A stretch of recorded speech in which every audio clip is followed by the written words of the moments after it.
is correct for them to do, not to sign. Kasi maraming pahina palang bakante. Ito po ay parang nagpirma ng blank check. Legislators have been so used to the impunity of their violations. Rodrigo Duterte, Ungab, Congressman Ungab, if I'm not mistaken, no? Flagged blank items in the 2025 national budget. At diyan po natin makikita kung gaano ka-irresponsable po ang ating mga kongreso, ang ating Senado at Kongreso by the US financial oligarchy. Lumala ng lumala ang korupsyon. Of course, ibang istorya doon sa kabilang hati ng mundo. China, for example, has kept up its campaign against corruption. But dito po sa atin, dahil financial oligarchy ang may control, and sa Estados Unidos na inulat yung huling mga paalam ni President Biden sa kanyang last interview as President of the United States of America. And sinabi niya ang problema ng Amerika yung oligarchy. Finally, lumabas sa bibig po niya dahil hindi na siya presidente, he does not have to deal with the oligarchy anymore.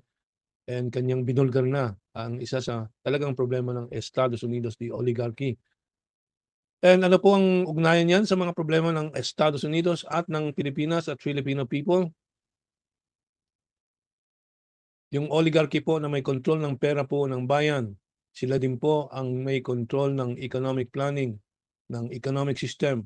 At yan po ay kanilang ginagawang parasitic system na higop lang sila ng higop ng yaman ng lipunan through legalized corruption called exorbitant profit. Binigyan po ng blank check yung mga politiko. So this is fresh expose from former President Rodrigo Duterte this morning. Panawagan para sa pagbabago na hindi po naintindihan po itong financial basis and economic basis ng mga cancer sa lipunan po natin na ito ay kailangan ma-surgery, kailangan mahiwa at matanggal po sa katawan ng ating lipunan. Ay they will be missing the point.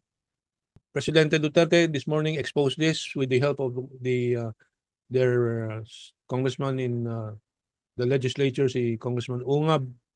So we're very happy that they're performing their duty in checking the abuses of these other legislators. No? And let's see where this will lead to.